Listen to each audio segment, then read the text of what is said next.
A década de 1950, pós-Segunda Guerra Mundial, fora marcada pelo aprofundamento do antagonismo entre capitalismo e comunismo, inaugurando assim a Guerra Fria. Após a consolidação do comunismo na China, outras regiões do mundo viveram processos revolucionários semelhantes. Logo em 1950, eclode a Guerra da Coreia, que após décadas de ocupação japonesa, agora se vê dividida entre capitalistas e comunistas. E com o apoio militar dos soviéticos e da China, em setembro de 1950, quase toda a Península Coreana havia sido controlada pelos comunistas. Então, em reunião do Conselho de Segurança da ONU daquele ano, decidiu-se que a invasão comunista da Coreia era ilegal. Mobilizou-se tropas de 21 países, liderados pelas forças dos Estados Unidos da América. Entraram no conflito e recuperaram metade sul da Península Coreana, estendendo a fronteira até o paralelo 38, onde também se confrontaram tanques e os aviões de caça F-86 americanos com os MiG soviéticos pela primeira vez. Mas, a partir dali, os programas nucleares de ambos os lados impediriam a confrontação mais direta entre as forças das superpotências, com medo da destruição mútua. Nos Estados Unidos, o senador republicano Joseph McCarthy dava início ao macartismo, ideologia que dizia que o comunismo estava infiltrado dentro das instituições americanas e que deveria ser combatido a todo custo, tanto dentro dos Estados Unidos como ao redor do mundo, que por sua vez deu início a uma série de pesados investimentos militares e em pesquisa e desenvolvimento de arsenal nuclear. A União Soviética, por sua vez, para não ficar para trás, também entrou na perigosa corrida armamentista nuclear do século XX. O fim da Guerra da Coreia coincidiu com a morte de Joseph Stalin e o fim da era do stalinismo soviético, um regime ditatorial, autoritário, que, embora tenha conseguido implementar o comunismo e unificar o bloco, também sacrificou milhões de vidas por causa do seu radicalismo ideológico. Em seu lugar assumiu a liderança Nikita Khrushchev, que tratou logo de denunciar os crimes cometidos por Stalin, condenou o culto à personalidade, libertou presos políticos e introduziu reformas relativamente liberais na política interna do bloco comunista. E também conduziu de forma positiva a economia, de modo a proporcionar melhoria nas condições de vida da população. Ele se notabilizou também por incrementar o programa espacial soviético. Mas esta política de abertura e flexibilização do autoritarismo unipartidário comunista causou desavenças, rompimentos e desentendimentos com vários movimentos comunistas ao redor do mundo, principalmente com a China, onde Mao Tse-tung cortou relações com a União Soviética em 1959. Mas a corrida armamentista e a Guerra Fria forçaram, por sua vez, uma série de avanços e desenvolvimentos científicos, tecnológicos e nas capacidades humanas.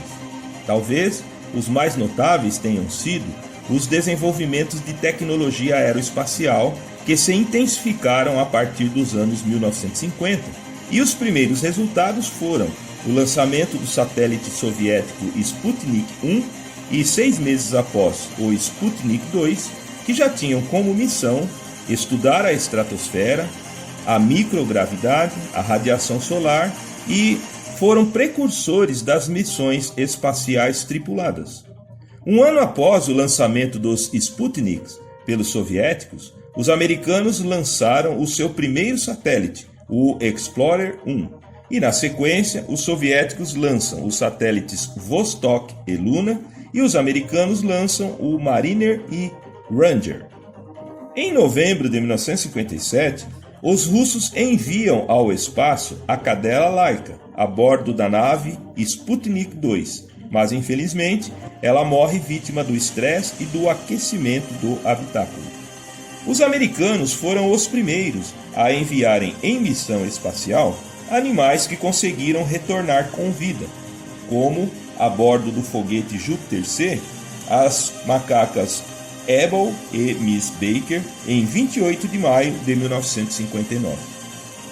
Os anos 1950 foram os anos da reconstrução da economia mundial do pós-guerra, e particularmente nos Estados Unidos da América, ocorria o incremento dos meios de produção e pleno emprego, e se vislumbrava um novo American Way of Life, onde marido e esposa trabalhavam fora para ganhar dinheiro a fim de se manterem, mas também consumir carros, aparelhos de TV e rádio, toca-discos, eletrodomésticos, passeios, viagens, cinema e consumir comida pronta, em casa ou fora nas emergentes redes fast food.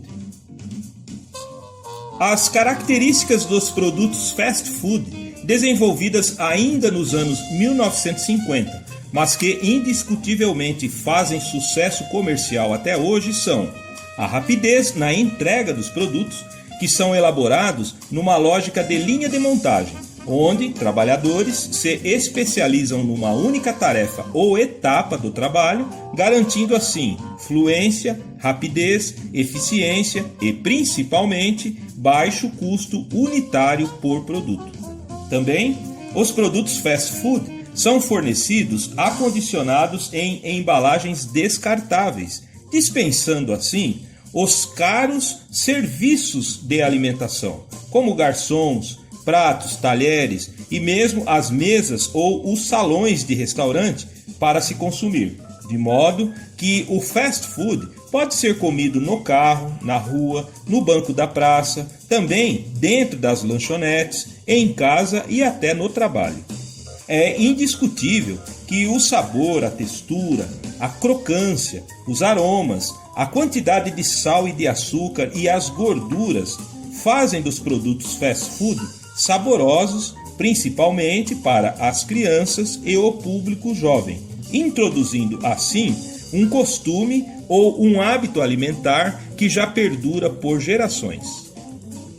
Ainda em 1937, os irmãos Dick e Mac McDonald's abrem uma barraquinha de hot dog em Arcádia, na Califórnia.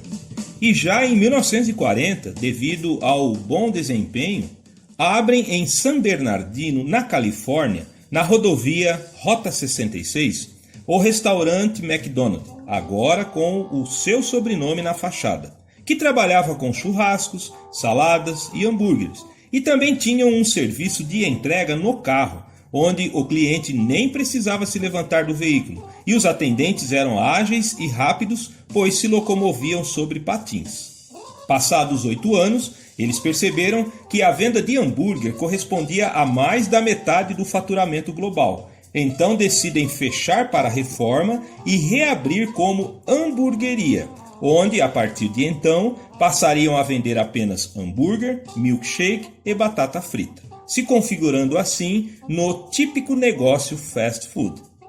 Então aparece Ray Kroc, que era o vendedor das máquinas de milkshake. Ele ficou encantado com a performance e o sucesso que a hamburgueria estava fazendo entre os clientes, e então passou a trabalhar junto com os irmãos McDonald para vender a ideia McDonald's.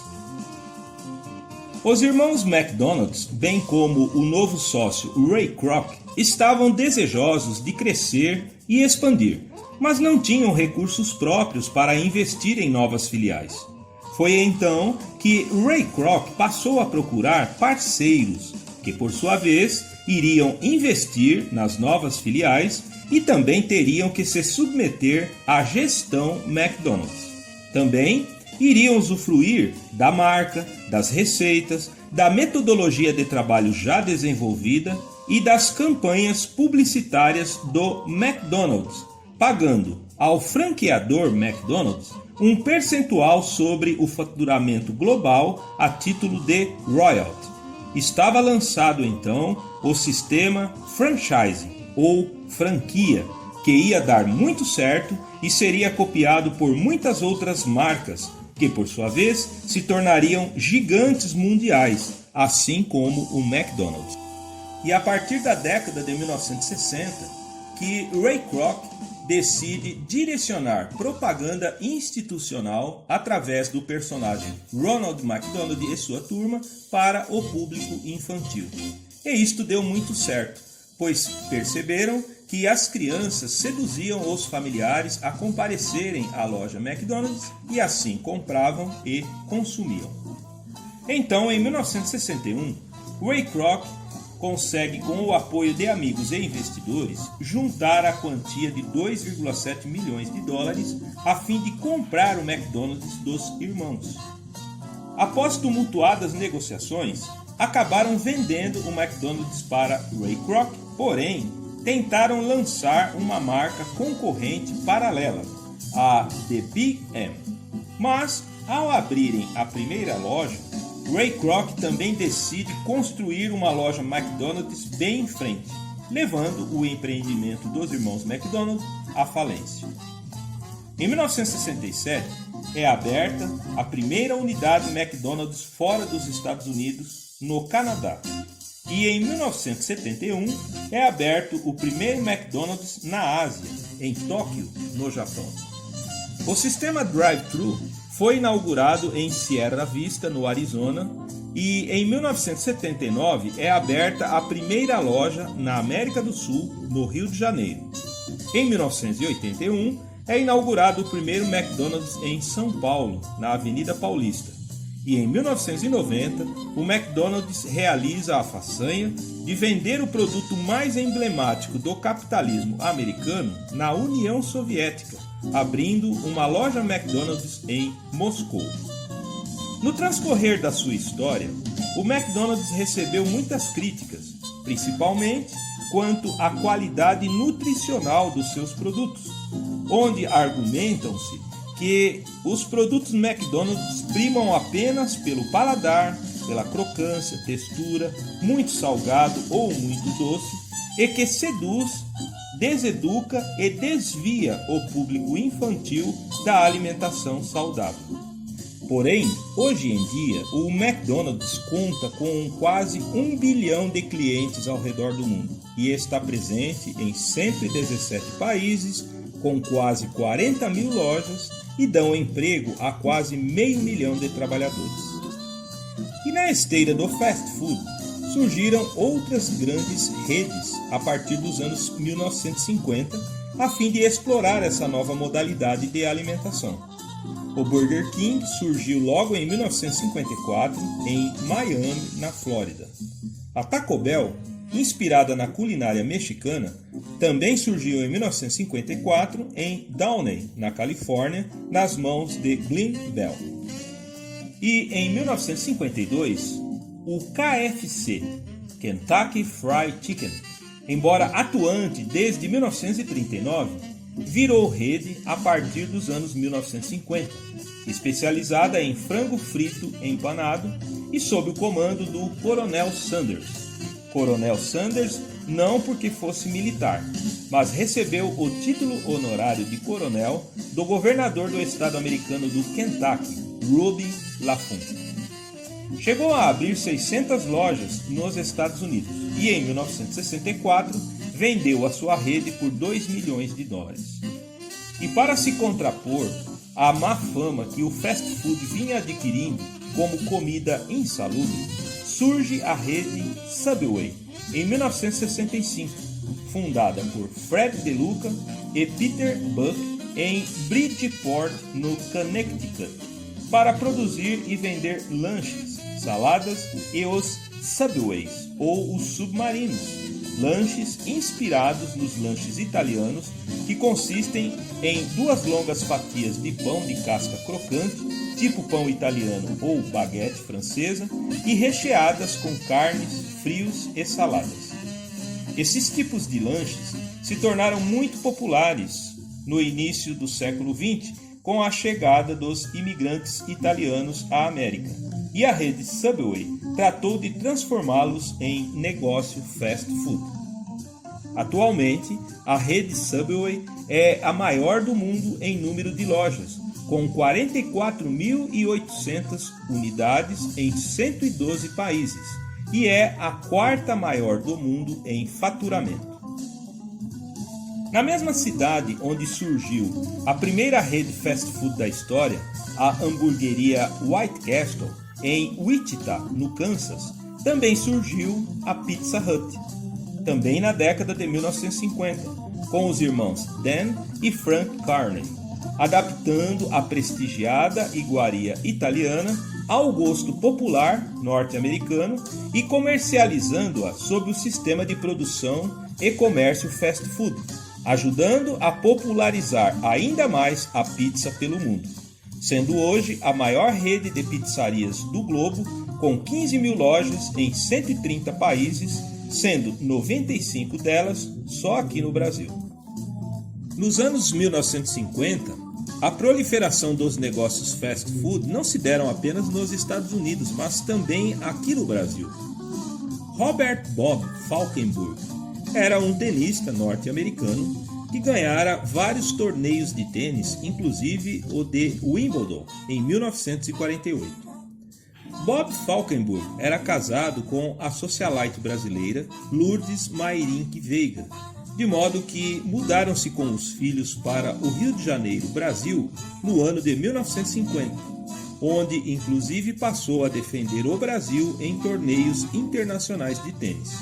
Também, já radicado no Brasil em 1951, Bob decidiu abrir um negócio de sorvetes próximo à praia de Copacabana, que após alguns meses de dificuldades, decide mudar o ramo de atividade para o setor fast food, cujo menu da sua loja incluía hambúrgueres, hot dogs, milkshakes e sundaes. O sucesso foi rápido e imediato e levou a cadeia Bob's a se tornar a primeira rede fast food da América Latina, contando hoje com mais de 1.100 lojas e atuando em 4 países.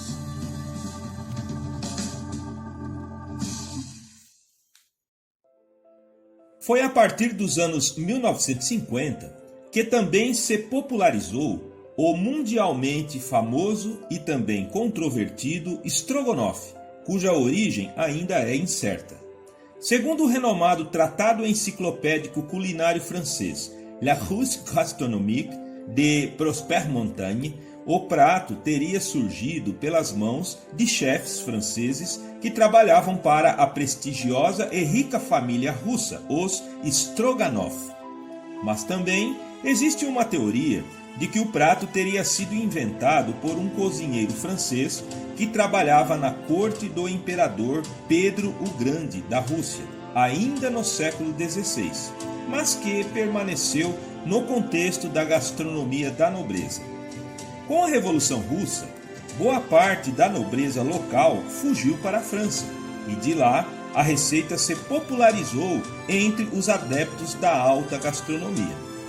No livro de receitas da famosa chefe de cozinha russa, Helena Molokovets, o Strogonoff deveria ser elaborado com cubos de carne macia em caldo de legumes e mostarda reduzidos e finalizado com o sour cream, ou o creme azedo. Não há menção de cebolas ou champignon. Esta versão, com mais acompanhamentos, surgiu no famoso restaurante francês Maxims de Paris. A receita é muito popular também na China, onde se introduziu variações, adição de molho shoyu e legumes.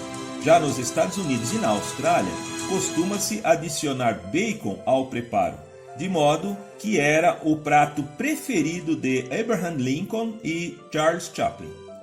E dos Estados Unidos também surgiu a adoção do acompanhamento batata frita, já que na Rússia se usa batatas cozidas e picles de pepininho para acompanhar. E no Brasil, aprendemos a fazer o estrogonofe salteando principalmente os cubos de carne bovina macia em manteiga e creme de leite e acrescidos de champignon e alcaparras, e acompanhado de batatas palha e arroz, estando o mais internacional dos pratos também internalizado na preferência dos brasileiros. Os anos 50 são lembrados como os anos dourados, os anos pós-Segunda Guerra Mundial, da reconstrução da economia, da volta do way of life americano e do otimismo. Comportamentos mais rebeldes e menos convencionais já eram ensaiados por Marilyn Monroe e Brigitte Bardot, e o feminismo já assumia importância nas atitudes e nos pensamentos. Da fusão da música gospel com o rhythm and blues, o folk, o boogie-woogie, surge o rock and roll na arte de Bill Haley, Little Richard, Jerry Lee Lewis, Chuck Berry e Elvis Presley, entre outros. Também, os anos 50 foram os anos de ouro dos quadrinhos e dos super-heróis. Mas também foram os anos do acirramento da Guerra Fria e das tensões entre o comunismo e o capitalismo, e da corrida militar e espacial entre Estados Unidos da América e União Soviética. E terminada a Guerra da Coreia, eclode em 1955 a Guerra do Vietnã, que se estenderia pelos próximos 20 anos e seria palco de disputa sangrenta entre as duas ideologias, capitalista e comunista. No princípio, o conflito se limitava apenas entre os Vietcongs comunistas do norte e o exército NVA, apoiados pela União Soviética e pela China, contra os vietnamitas do sul, que seriam apoiados mais tarde pelos Estados Unidos. Os anos 50 também foram considerados os anos da transição, não apenas no campo social e comportamental, mas também no campo tecnológico, com os primeiros transplantes de órgãos, a primeira vacina contra a poliomielite, a descoberta do DNA e da expansão das redes de TV, rádio e telefonia, e do emprego do transistor e da computação.